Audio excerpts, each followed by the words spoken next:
Passamos agora à exposição do Sr. Alexandre Fontoura dos Santos, psicólogo, historiador e professor, graduado em Psicologia pela Pontifícia Universidade Católica do Rio Grande do Sul, mestre em História pela Universidade Federal do Rio Grande do Sul, com licenciatura na mesma área pela mesma universidade.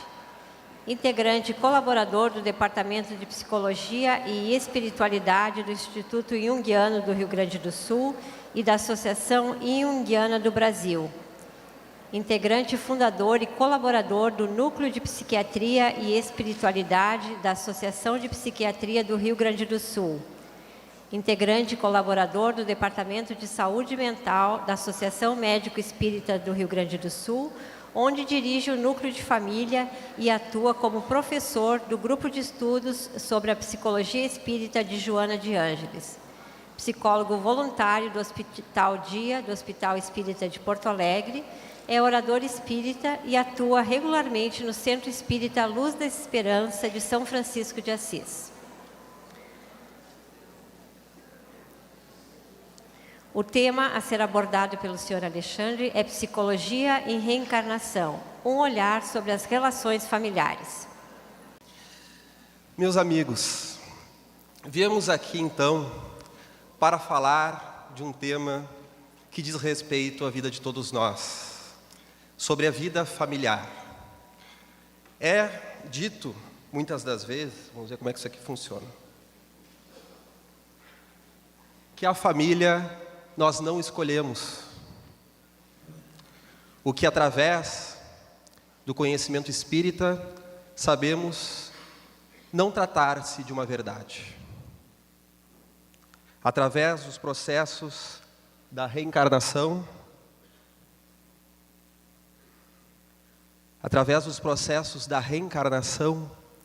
nós sabemos que para que haja a evolução do nosso ser, nós temos o direito e o dever de retornarmos mais uma vez na carne, junto àqueles seres que nos serviram de guarida nos laços familiares, que nos serviram de desafio na convivência humana e que talvez, não sabendo compreendê-los, e muito mais, não sabendo compreender a nós mesmos, nós de alguma forma lhe ferimos a consciência, nós de alguma forma nos ferimos nesta caminhada. E como meu inimigo passou durante um determinado período sendo representativo daquelas questões interiores que eu não soube lidar e que projetei nele, reencontrá-lo mais uma vez, não apenas representará a cura do seu espírito, como também a cura que necessito para lidar com os meus monstros interiores. Nessa frase, então, que Chico Xavier nos trouxe através da sua psicografia, podemos ver muito ódio no passado, na terra a vida consciente, que ressurge ao nosso lado sob a forma de parente.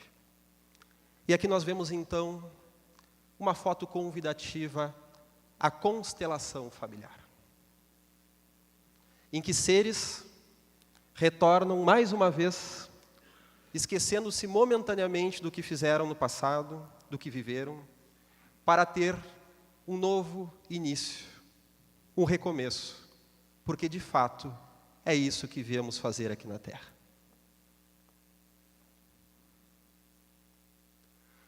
O psicólogo suíço Carl Gustav Jung nos traz um conhecimento muito certeiro, principalmente a nós espíritas, que compreendemos que se viemos aqui na Terra com determinadas limitações, com dificuldades algumas, capacidades outras, é porque existe sim uma grande meta para a reencarnação.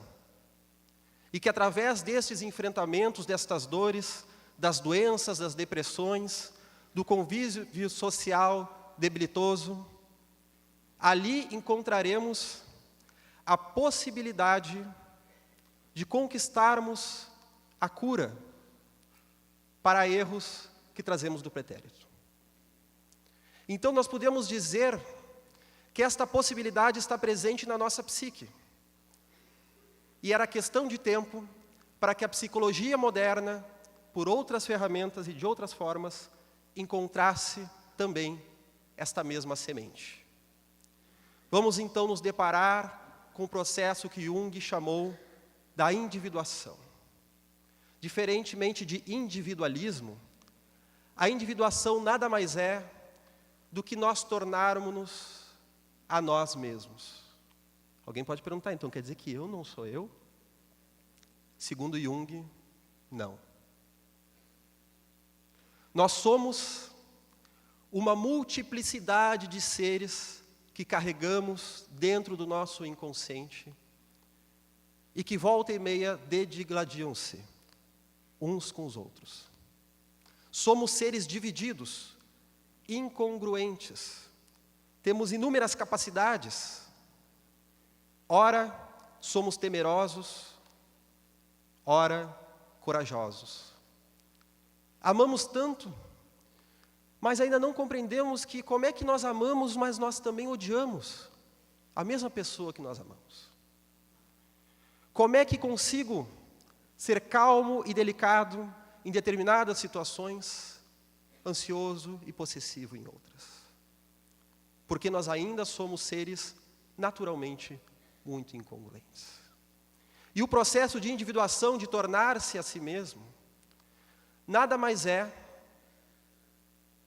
realizar uma integração maior da nossa individualidade, da nossa personalidade, fazendo com que esses atributos contraditórios possam ser redimidos e unirem-se para o desenvolvimento da nossa personalidade. E isto só ocorre porque nas camadas profundas do nosso inconsciente nós temos um germe, nós temos uma semente, nós temos um núcleo organizador, que seria o self, o nosso eu maior, nosso eu verdadeiro, o nosso espírito, na sua totalidade, mas também na sua potencialidade, que dá sentido a esse meu desenvolvimento.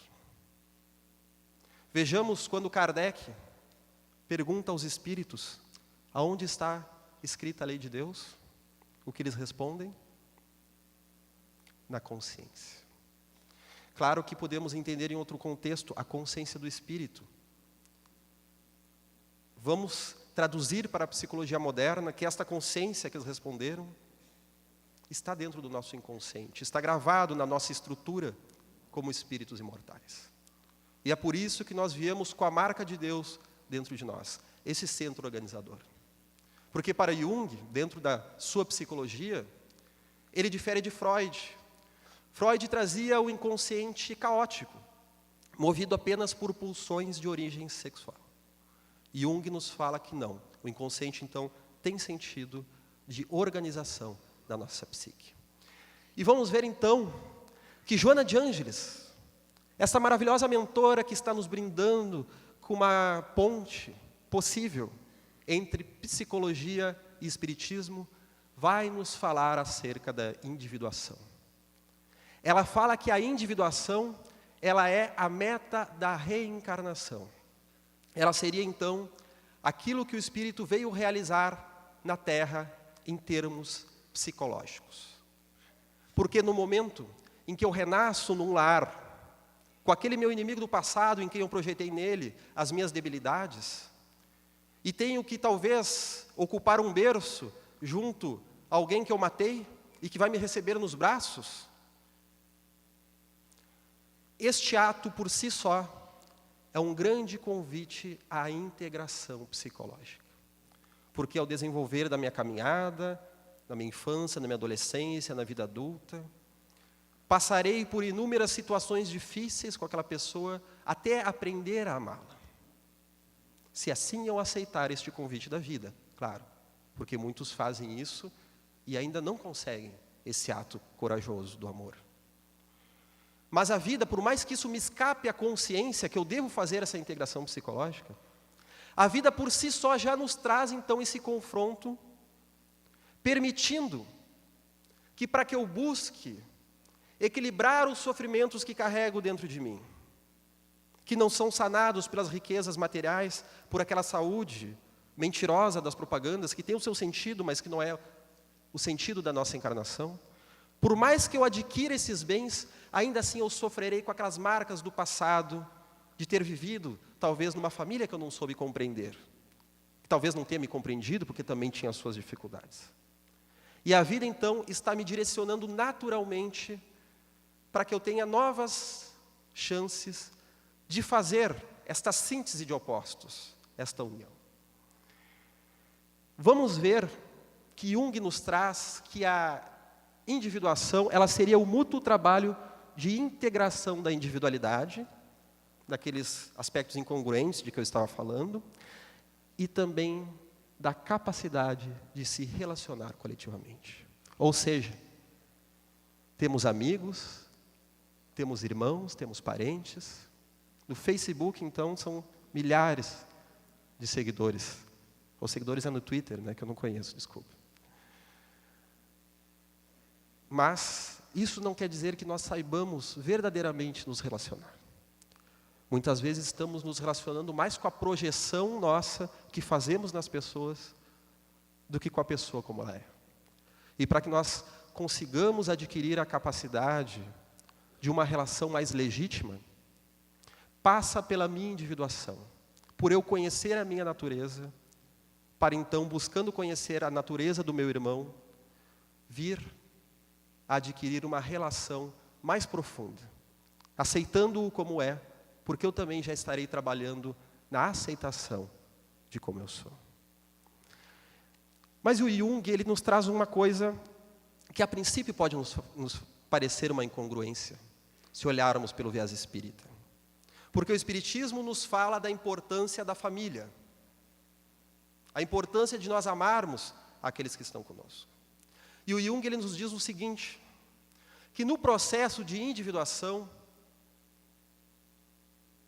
impreterivelmente, o ser terá que se diferenciar do meio familiar e da psique coletiva. Em determinado momento, ele terá que trair aquilo que a família espera dele. Como assim ele vai ter que trair a família?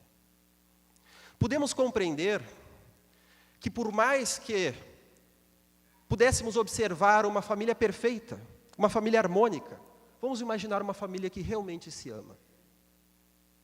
Ainda assim, no seu processo de desenvolvimento psicológico, o indivíduo deixa a infância em que os pais são o ideal, adentra na adolescência, onde ele começa a buscar novas referências para a sua vida. E diante do convite da vida adulta, ele terá que abandonar este ninho, abandonar estes pais, de forma simbólica, para buscar a sua própria caminhada, para não viver à sombra do processo deles, e não o seu processo. Porque é muito natural que a sociedade espere a nossa colaboração como profissionais, como cidadãos.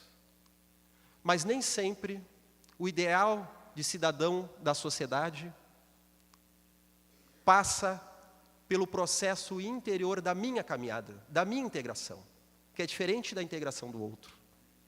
Eu tenho outros aspectos dentro de mim que necessitam ser realizados, assim como Haroldo Dutra estava falando. São as nossas potencialidades que precisam de realização.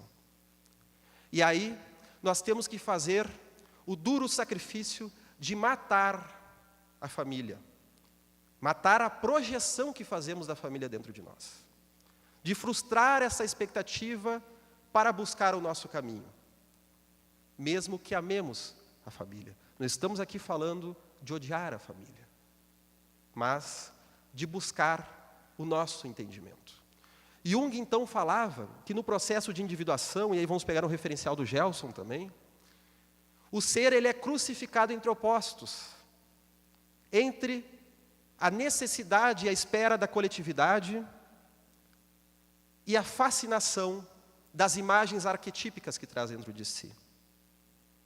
Ele não pode cair nem num lado, nem no outro. Nem na persona, que seria então viver o que os pais e a sociedade espera, nem também no fascínio com as suas potencialidades interiores.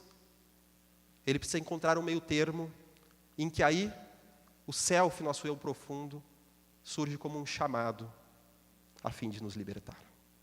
Vamos ver então naquela passagem que Jesus nos diz que quem não abandonar pai, mãe e filho não está pronto para me seguir. Devemos então fazer este abandono. Como é que iríamos abandonar um filho? Como assim? Claro que nós estamos falando de um abandono real. Mas vemos volta e meia pessoas que, a pretexto de amarem os seus filhos, anulam a sua vida. Deixam de viver por completo, na fantasia de tudo pelos filhos. Quando os filhos crescem e saem de casa, essas pessoas se encontram frustradas pelo ninho vazio. Depositaram tudo nos filhos e querem o retorno. Muitas vezes sendo então o super pai ou a super mãe, que não permitem que os filhos cresçam, porque os estão sufocando com excesso de preocupação. É quando o filho então, ficando no meio do casal, ele serve como desculpa, sem se dar conta, claro, não é por maldade. Ele acaba servindo por desculpa para o ser não fazer a sua individuação. Porque também o amor verdadeiro pelos filhos passa por amarmos a nós mesmos e passarmos pelo nosso processo. Vamos ver Francisco de Assis, que amava muito o seu pai, Pedro Bernardone, tinha-o como verdadeiro herói e gostaria muito de concretizar aquele ideal que o pai lhe projetava. Francisco não apenas seria um grande comerciante como o pai, ele seria um grande guerreiro. Em um período da Idade Média em que não havia mudança de casta social, em uma pequena região da Itália, em Assis, havia sim uma das poucas possibilidades naquele contexto. Então Francisco seria um escudeiro de cavaleiro, iria para as guerras feudais e lá voltaria como herói, cheio de tesouros. Foi também considerado um dos líderes da juventude de Assis, em um dos folclores locais, como nos traz o historiador Jacques Le Goff. E ele então, também sendo muito amado pela sua mãe, com quem tinha uma relação incestuosa, quase, não incestuosa às vias de fato, mas afetivamente incestuosa, onde ele era o ideal da mãe, em uma proximidade muito grande, aonde estavam muito misturados. Ele vai para as guerras e retorna a outra pessoa, enfraquecido, derrotado, ouvindo vozes da natureza, com uma mediunidade que lhe colocou num estado catatônico, quase de esquizofrenia total. Era assim, meus amigos, que o apóstolo João, discípulo do Cristo, que havia reencarnado 1000 anos depois, despertava a sua consciência espiritual para a realização do que ele veio fazer na Terra. Se Francisco, seguindo então aqueles planos da juventude, tivesse se tornado um herói de guerra, enriquecido, talvez tivesse realizado a vontade dos pais e a sua vontade do ego, que ele também tinha, porque ele queria fazer isso, mas não a vontade do self, o nosso eu maior, o nosso espírito, que está dentro, principalmente, do nosso inconsciente.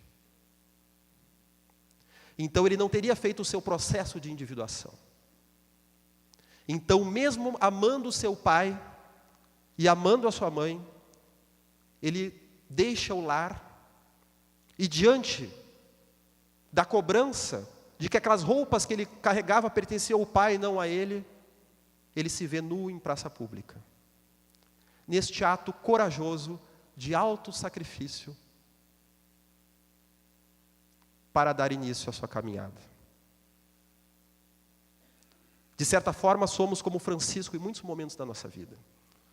Porque ele amava esses pais e teve que conviver com a incompreensão e com a distância, porque eles não queriam mais ele por perto. Simboliza, então, este processo de individuação. Esses nossos lados incongruentes que carregamos dentro da nossa psique, poderíamos chamá-los, como o Jung os designou, os complexos da nossa personalidade. Ainda quando era psiquiatra, na Suíça, ele fez um teste de associação com seus pacientes, com outro objetivo, em que ele falava uma série de palavras e a pessoa tinha que responder imediatamente o que pensava. Então, ele dizia, casa, a pessoa respondia rapidamente a primeira coisa que vinha na cabeça. Conforto, bonita, grande, o que fosse. E aos poucos ele começou a mapear que entre aquelas palavras que eram ditas, algumas faziam que a pessoa travasse e levasse um tempo maior para responder. E ele começou a ver que havia então um conteúdo emocional por trás daquela palavra que mobilizava algo dentro da pessoa. Foi assim que ele começou então a observar o que ele chamou dos complexos ideoafetivos, ou seja, complexos carregados de ideias, uma série de ideias e uma série de sentimentos, de afetos que nós temos ao falar daquele determinado tema. E vai ver que todos nós temos um complexo paterno acerca das vivências com o pai, com o nosso pai, com o pai dos outros, com a nossa paternidade quando nós nos tornamos pai. Um complexo materno, um complexo do herói, como a Iris Sinotti estava falando tão sabiamente pela manhã. O complexo do poder, né? Muitas vezes há o complexo de inferioridade. E assim, milhares e milhares de complexos. Vamos ver o da inferioridade. A pessoa tem capacidades, vive essas capacidades, se realiza, mas determinados momentos, quando o complexo é ativado, ele constela. Constelar nada mais seria do que trazer à tona toda uma constelação de assuntos, de ideias e pensamentos que circundam a pessoa. E é como se fosse, então, uma subpersonalidade que a pessoa tem. Que naquele momento é um outro modo de operar.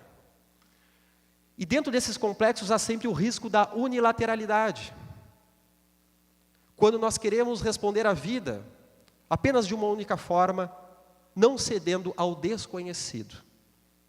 Não cedendo à noção de que por mais que eu me ache correto, ainda assim é apenas uma visão acerca de determinado assunto. Esses complexos, eles tendem a tomar de assalto o nosso eu, o nosso ego, como então subpersonalidades. Eles nos aprisionam, nós ficamos presos a eles. Vamos ver então a pessoa que às vezes tem uma dificuldade com o complexo paterno, que quando é ativado esse complexo, a pessoa sente-se como uma criança, não importa onde ela esteja. Há, por exemplo, líderes de companhias que são diretores e que são pessoas muito ativas e assertivas, quando tem este complexo ativado, dependendo então da vivência que teve com o paterno, volta a ser como um menino e não consegue responder então às demandas da vida.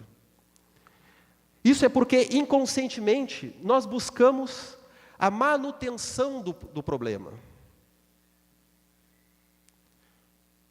Vamos ver o caso, por exemplo, vou chamar do caso S. Um senhor, né? Estávamos trabalhando com um menino que havia sido abandonado pelo pai aos 7 anos de idade.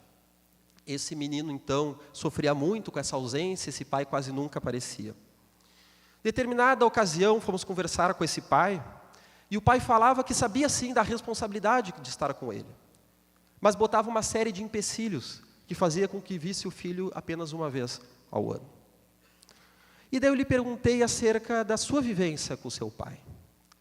E ele vai nos trazer determinada situação, em que quando ele tinha 7 anos de idade, o seu pai traiu a sua mãe com outra mulher, e resolveu então deixar o lar. Ele sofreu muito com isso, porque o pai sumiu, passou a odiá-lo, e desde os seus 7 anos, em uma família com muitas irmãs, ele assumiu o papel do pai da casa. A sua vida a partir dali foi uma vida de muito trabalho, trabalho duro, de muitas obrigações, onde tudo era muito difícil. E vai chegar determinado momento em que ele, já tendo constituído então a sua família, faz a mesma coisa. Ele deixa o lar, envolvendo-se com outra mulher, justamente quando o seu filho tinha 7 anos de idade. Repetindo o mesmo drama. Ele queria se aproximar desse filho que ele estava abandonando. Mas toda vez que ele se aproximava do menino, ele sentia-se oprimido, não sabia pelo quê.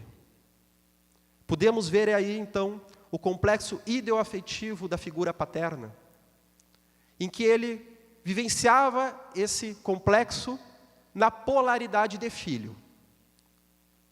A partir do momento que a vida lhe trouxe a paternidade, ele foi convidado a assumir a outra polaridade do complexo, a polaridade de pai. Projetou na criança o seu desamparo e acabou tomando o mesmo caminho.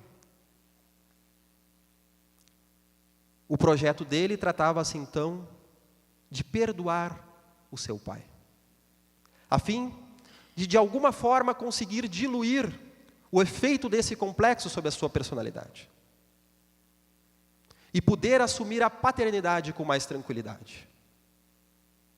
Como ele tomou o lugar do pai na casa, aos 7 anos de idade, logo já teve que começar a trabalhar e sustentar a família na adolescência, ser pai era deixar de viver pelo excesso de compromissos. E eram justamente esses compromissos que ele opunha para encontrar o seu filho. Por que não encontra o filho? A passagem de ônibus está cara. Tenho que pegar 2 ônibus para ir à sua casa. E se eu passear com ele, ele vai querer um X, eu terei que comprar, isso vai dinheiro. A família toda lhe xingava. Por que tu fazes isso? E diziam que ele não compreende a responsabilidade que ele tem. Vejamos o caso daquelas famílias que têm um alcoólatra. As famílias às vezes dizem que ele não entende como ele está sendo fraco, sendo esse alcoólatra.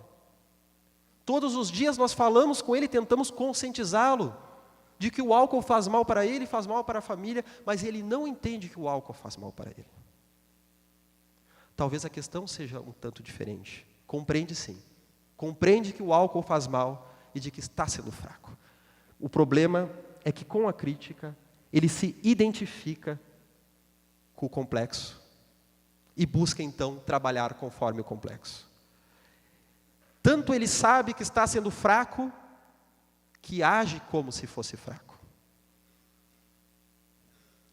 Quando nós dissemos para uma pessoa que ela é desorganizada, de certa forma, ela acredita que é. E assim, ela vai repetir esse padrão. Portanto, muito cuidado com a crítica. É muito fácil ver o mal. Difícil é ver o remédio. Não por acaso, o tratamento do alcoólatra passa por ele reconhecer que há, sim, a possibilidade de lidar com aquilo. Vejamos que o homem no mundo, quando vai então reencarnar-se, ele se vê rodeado por essas personalidades interiores. Vamos imaginar essas pessoas à volta deste homem como lados da sua personalidade. Há um homem armado com um revólver apontando, há uma mulher desconfiada, há um outro de pé conversando, há uma senhora, há muitas então personalidades que carregamos dentro de nós. Vejamos que, não por acaso, Jung, quando foi escrever a sua tese de formatura da Faculdade de Medicina em 1900, ele analisou as comunicações mediúnicas e teve uma conclusão que, para desgosto de nós espíritas, fala que os médiuns nada mais comunicam do que a voz dos seus complexos inconscientes e que eles projetam para o exterior, acreditando então serem espíritos. No final da sua tese, ele diz que ele não está fechando a possibilidade de realmente haver um mundo espiritual e de haver espíritos. Porém, na sua observação no campo da psicologia, o que o médium faz nada mais é dar voz para um complexo interior. Mais tarde, através das suas próprias vivências, ele vai concluir o contrário. Porque ele mesmo teve muitas vivências mediúnicas, como o próprio contato com o seu mentor espiritual, o Philemon, que lhe auxiliava no desenvolvimento da sua psicologia. Porém, ele não afirmou categoricamente, assim como havia feito no início. E nós temos então, nos maiores manuais de psiquiatria, a visão de Jung sobre o espírito ainda limitada. Não deixa de ser verdade, porque mesmo numa manifestação mediúnica completa e legítima, sempre há uma porcentagem do médium. É aquilo que chamamos por animismo. Dentro da origem do termo, né, a palavra mais correta seria o personalismo, mas que ficou ao longo dos anos então como o animismo. Vamos ver que então dentro das nossas defesas do eu, da defesa do ego, há aquele fenômeno que fazemos o tempo todo, que é o da projeção psicológica. Alguém já ouviu falar da projeção? Coisa que ninguém faz, né? Nós não projetamos nada no outro. A projeção nada mais é do que uma defesa do ego, que na dificuldade de lidar com determinado elemento do seu inconsciente perturbador, ele projeta no outro esta qualidade, porque é mais fácil ver no outro do que ver dentro de nós mesmos. Isso segundo Freud. Jung vai falar que não há apenas a projeção patológica, essa projeção de uma forma mais doentia. A projeção, ela é algo natural, porque tudo que surge do nosso inconsciente vai aparecer primeiramente como projeção. Nós vamos projetar no mundo lá fora. Vamos ver aqui uma pessoa entrando com uma camiseta do Inter, por exemplo. Será que ele é gremista? Pode ser. A gente não sabe porque ele está usando a camiseta do Inter. Mas nós já projetamos um conhecimento que temos a priori, de que ele é colorado. Mas nós não perguntamos para ele se ele é colorado. Então vejamos que até mesmo, vemos uma pessoa bem arrumada, vendo uma pessoa estropiada, nós projetamos uma possível vida para aquela pessoa. O nosso inconsciente está completando aquela lacuna do que a gente não sabe com algo que a gente já conhece. Mas a projeção lógica, ela então, quando nós colocamos no outro aquilo que nos pertence. E nós vamos ver que nós temos uma série de vozes interiores, são as opiniões coletivas que tornam-se tanto júri quanto torcida para as vozes dentro de nós. Os nossos queridos amigos palestrantes, né? Quem é que preparando a palestra não pensa no que o público irá pensar? O que vão achar quando eu falar determinada coisa? Estamos lidando aí com o nosso júri interior. Estamos projetando na imagem do público o nosso júri. Às vezes os medos, às vezes os fantasmas, às vezes as admirações. Também vamos projetar no outro as qualidades. Me lembro que o Chico Xavier falava que as pessoas ficavam admiradas com as suas palavras, mas que ele percebia mediunicamente que enquanto ele estava falando, o mentor de cada pessoa estava ali ao lado dela, lhe intuindo daquilo que ele está há muito tempo já lhe dizendo. Mas a pessoa não encontrava um clima interior para lhe registrar a informação. E no momento que a pessoa, então, ouvindo a palestra, se colocava de uma forma reflexiva, assim como nós nos colocamos em muitas dessas palestras dos colegas, né, o mentor, então, consegue nos auxiliar a ter aquele insight que nós precisávamos. E daí nós olhamos para o palestrante e pensamos, mas olha que maravilha, em parte. Mas em parte é o nosso mentor, é nós mesmos, que estamos projetando no outro uma qualidade que nós temos. Essa qualidade é nossa, mas que ainda é um tanto desconhecida. Vamos ver, né, assim como o ermitão, que carrega dentro de si uma série de imagens da coletividade, que vai então para as cavernas, se isolando da sociedade, e carrega dentro de si essa mesma sociedade. E muitas vezes submerge a essa discussão interior. Vamos ver aí, alguém conhece esse retrato de família? A ovelha negra? Alguém se identifica? Talvez tenhamos muitas ovelhas negras aqui, né? A ovelha negra que acaba simbolizando na sua vida tudo que há de diferente dos papéis familiares. Vamos ver a serviço de que está essa ovelha negra. Jesus foi uma ovelha negra, aos olhos dos seus irmãos. Precisou suportar este papel de agir de uma forma diferente.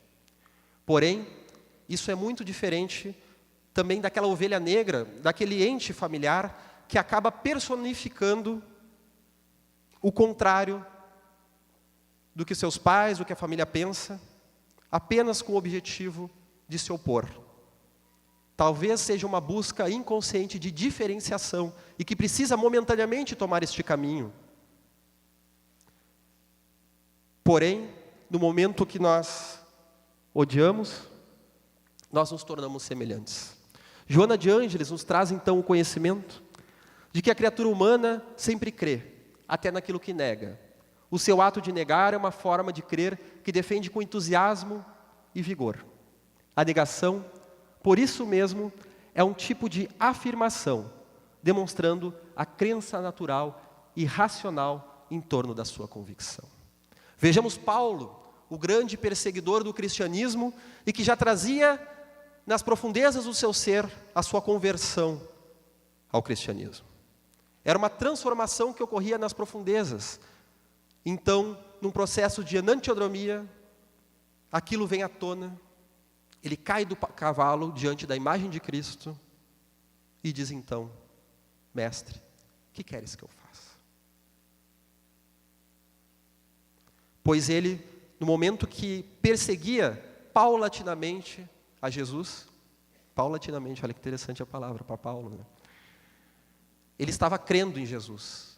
E ele não queria admitir aquele conteúdo que tomava a sua consciência. Vejamos no caso de homofobia, em que a pessoa se coloca como perseguidor aos homossexuais, talvez com grande medo de assumir dentro de si, potencialmente, um lado também homossexual. Em que ele passa a odiar, a combater, exatamente porque sente o perigo da identificação. Tem um lado seu que se identifica com aquilo. E ele então passa a lutar contra, ao invés de aceitar ou dialogar com aquele lado. Vejamos quando projetamos a sombra no outro. Então, já que a reencarnação nos traz a possibilidade de lidarmos com os nossos opostos, vamos ver que dentro da psicologia, Freud, o pai da psicanálise, ele vai nos falar sobre a importância da infância. Ele vai compreender que há determinados traumas na vida da pessoa e determinados conteúdos que a pessoa não se lembra de ter vivido, mas que ela traz em si a marca de ter passado por certas experiências, mas que não estão aparentemente no histórico daquela pessoa. Desconfiado então do momento em que isso ocorreu, Freud buscou o mais longe que pôde, o mais anterior que pôde, e ele foi então à infância, buscar a origem da formação da personalidade. Se ele compreendesse a reencarnação, ele veria que há sim um grande momento de gênese do nosso perfil psicológico na infância. Porém, esse momento não é o único.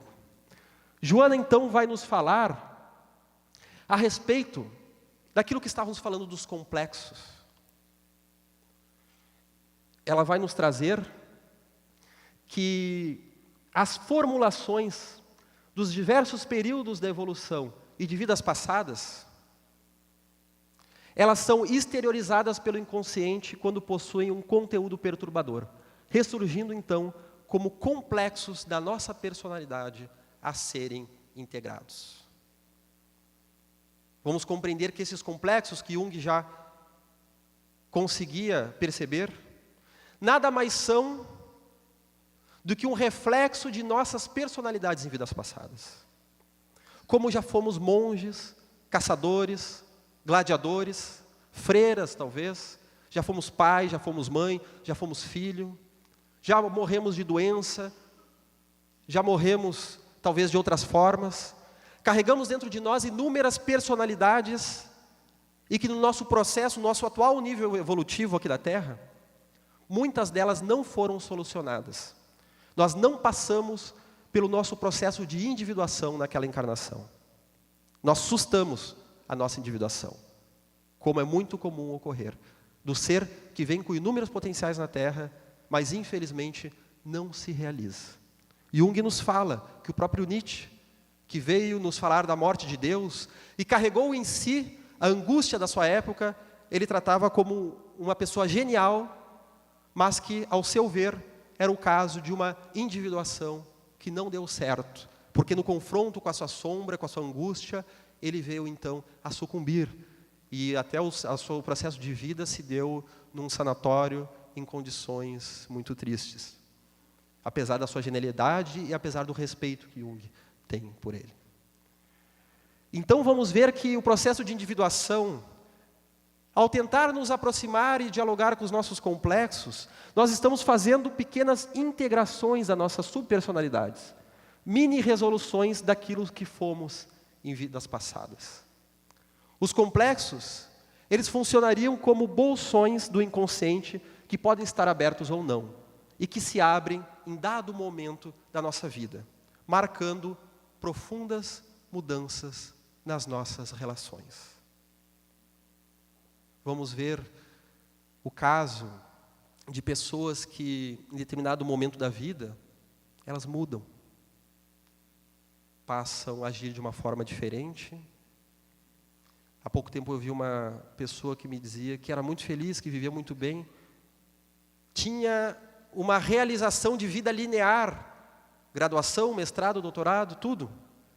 De repente, foi tomada por um transtorno de pânico seríssimo, que lhe veio a impedir a realização das suas conquistas, do seu poder, das suas riquezas, como ela colocava.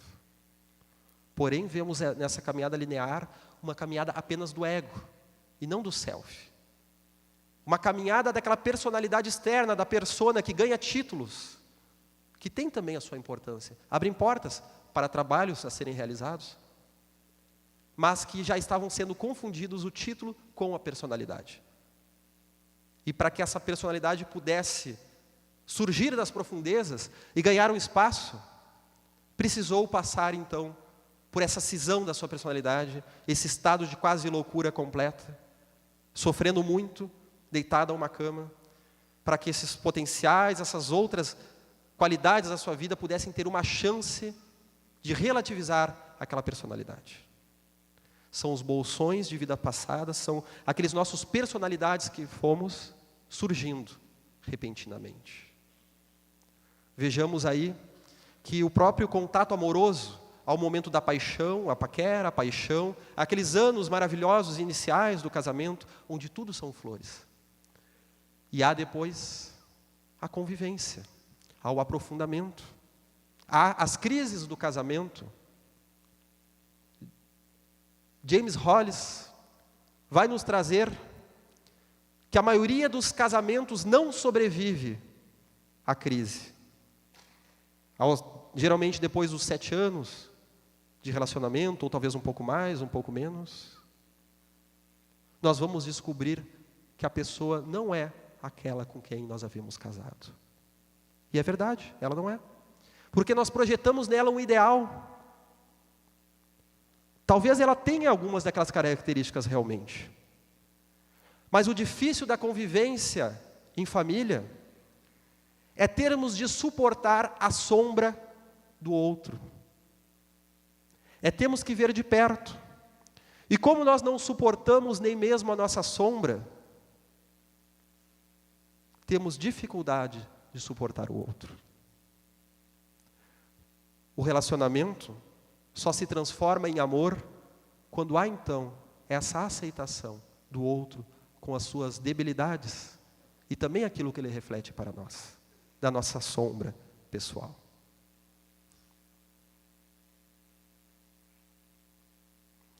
Essas personalidades, elas fazem também uma mudança de rumo em nossas vidas. Há, por exemplo, o espírita, que age para o bem, que se doa, que trabalha.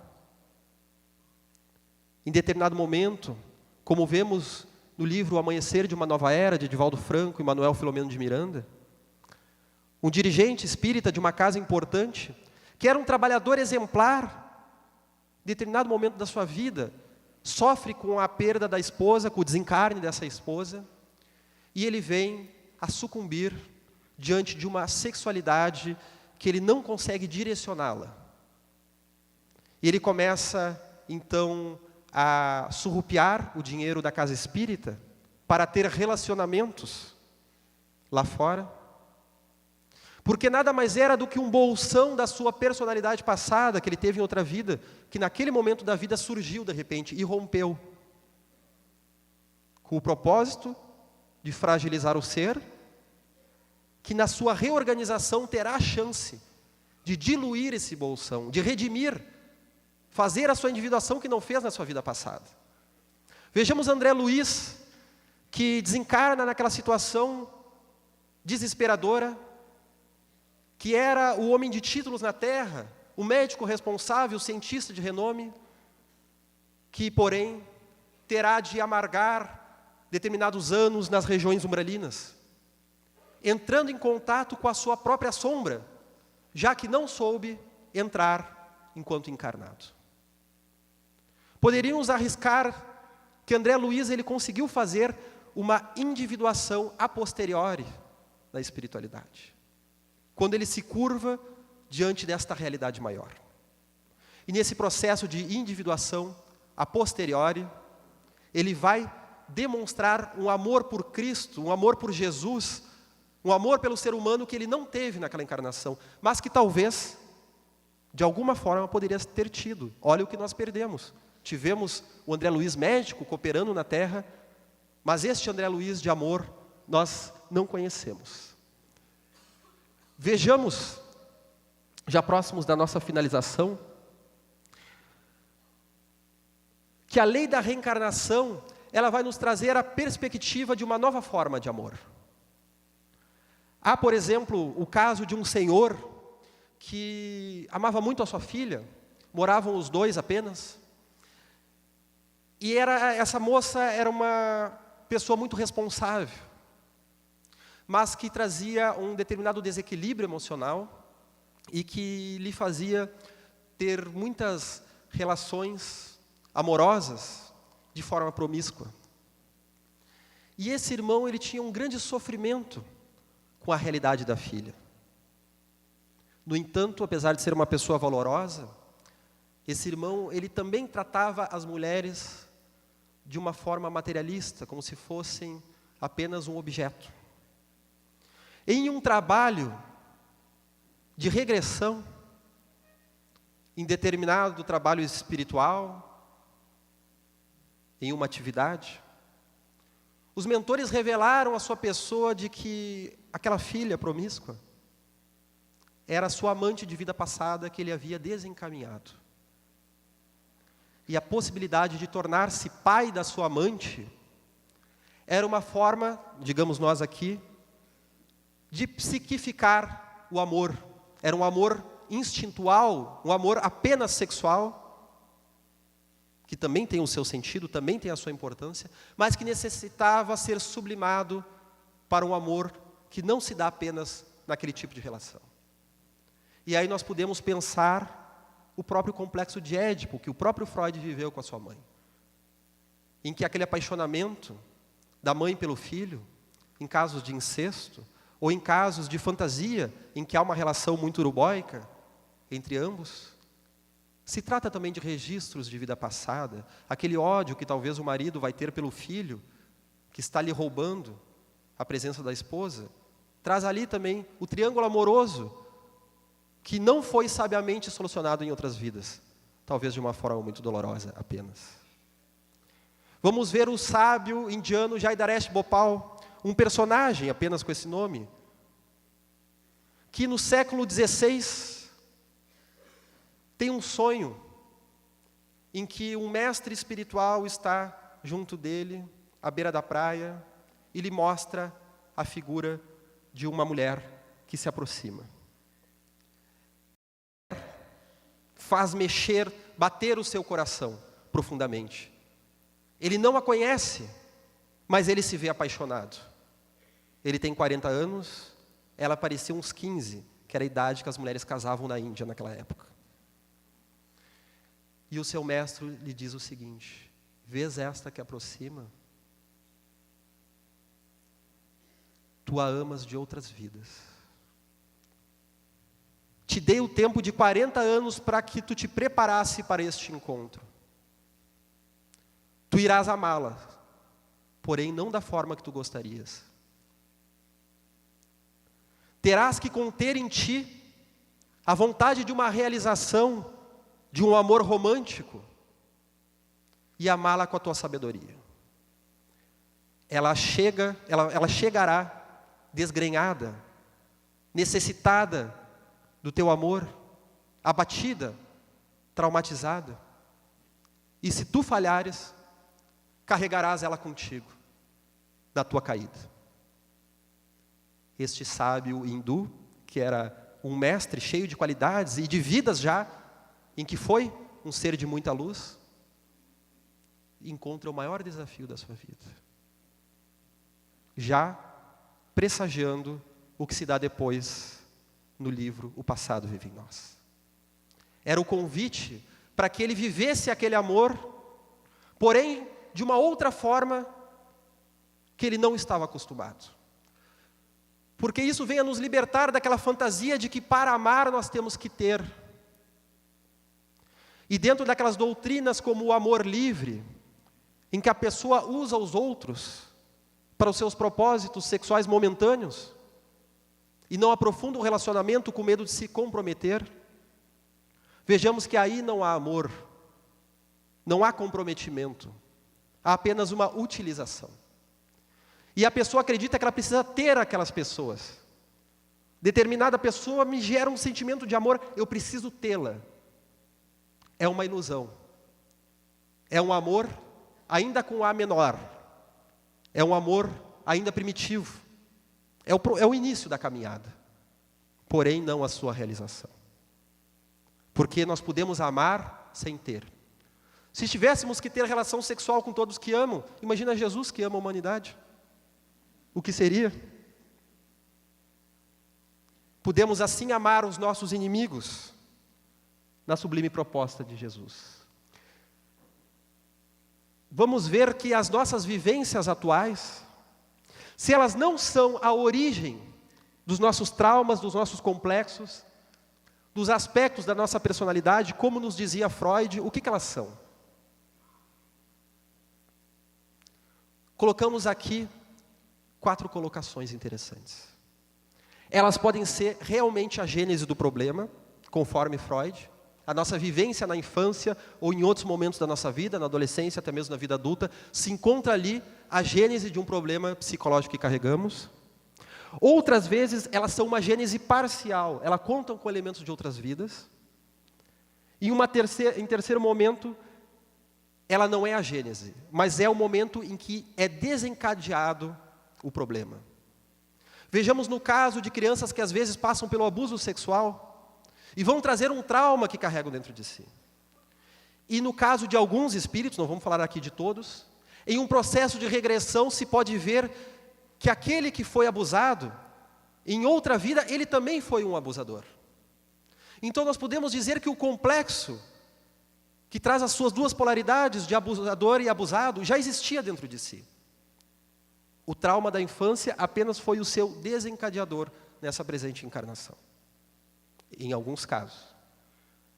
E também nós podemos ver um quarto elemento, em que a pessoa traz em si aqueles traumas, traz aquelas dificuldades, aquelas neuroses a serem enfrentadas.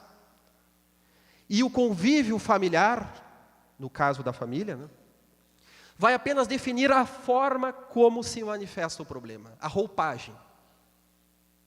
Porque uma ansiedade que eu carrego, talvez de um parente que não me deixava falar, que me interrompia.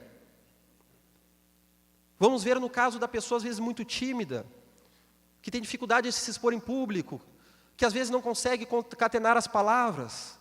Vamos ver aí que talvez tenha passado por uma família que lhe podava a fala. Pode ser a gênese, pode ser uma gênese mista, pode ser o desencadeamento do problema, ou pode ser apenas a roupagem. Porque o problema de fala desse indivíduo talvez venha a ser um problema que ele já construiu em vidas passadas, quando se utilizou o mal da sua palavra. E tendo a capacidade de falar coisas doces e direcionar caminhos, desencorajou muitos do ato de amor, desencaminhou a tantos, e talvez a si mesmo. E aí vem então, com essa dificuldade na fala, em que a vivência com um parente, que também era difícil nesse aspecto, pode trazer talvez apenas a forma como isso se manifesta. Unimos aí então este conhecimento que Joana de Ângeles vem nos trazer, assim como muitos outros espíritos, de que nós somos os responsáveis por aquilo que passamos, da gênese do problema em vidas passadas, deste problema que não é uma punição, mas é a dor, como o Gelson estava falando, a Nigredo. Estamos na dor para que nós possamos, através dela, buscar a solução. É através desse confronto entre tese, antítese, nós vamos chegar então à construção de uma síntese. E como falamos no início da nossa palestra, apesar do nosso direcionamento para o bem, por mais que nos esforcemos, a nossa consciência, ela ainda não tem a capacidade de compreender tudo o que lhe falta. E é por isso que a vida, como é muito sábia, ela nos traz, então, esta enorme capacidade de síntese.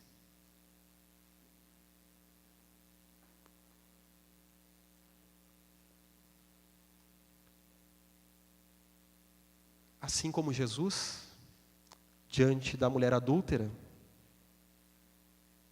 nos traz a necessidade do perdão. Não é à toa, meus irmãos,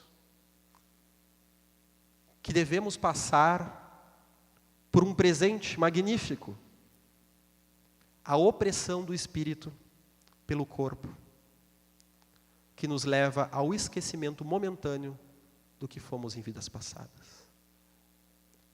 É um convite maravilhoso para que tenhamos um novo ponto de partida, possamos perdoar os nossos irmãos, perdoando então a nós mesmos, diluindo a autonomia do complexo e trazendo para perto de nós, porque o complexo autônomo, ele leva ao sofrimento, à neurose da consciência. O complexo integrado, ele torna-se uma fonte de imensa criatividade.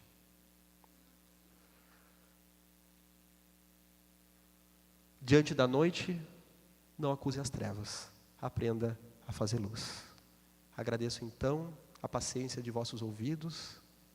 Uma boa tarde a todos.